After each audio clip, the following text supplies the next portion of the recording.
តបតា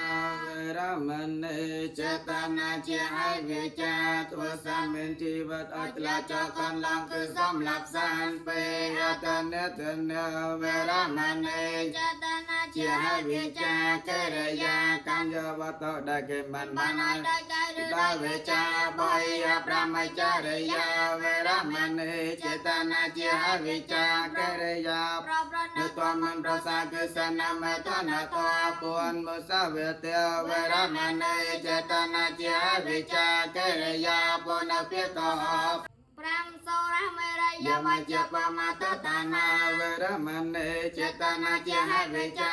ជាទីតាំងសេចក្តីប្រមាគឺផឹកនៅតស្រវងគឺសូរានឹងមេរយាប្រាំមួយវិកាលពុជនិវរមណេចេតនាជាវិចាកិរិយាបរិគមនៅពុជនិអាហារក្នុងកាខ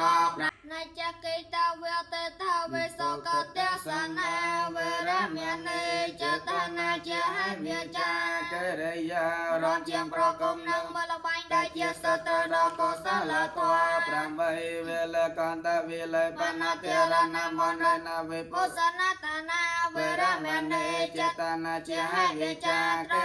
កិរិយាត្រត្រង់បដាប់នឹងការតតៃសរសៃរាងកាយដល់ការគំរងនឹងគ្រឿងក្រអមនឹងគ្រឿងលេខផ្សេង9អចសាយនាមហាសាយនាវរមណេចេតនាជាវិចាតិសេនាសេនាដល់ពុប្រមាណតិសេនាសេនាដល់ប្រសាដល់ចិត្តរូបរាជតបដកេហនាវរមណេចេតនាជាវិចាកិរិយាតតកាន់យមវាប្រាដោយខ្លួនឯងឬប្រាណដតៃឲ្យតតកាន់យមឲ្យតែឲ្យចំពោះមាននឹងប្រាណអនុមោទនា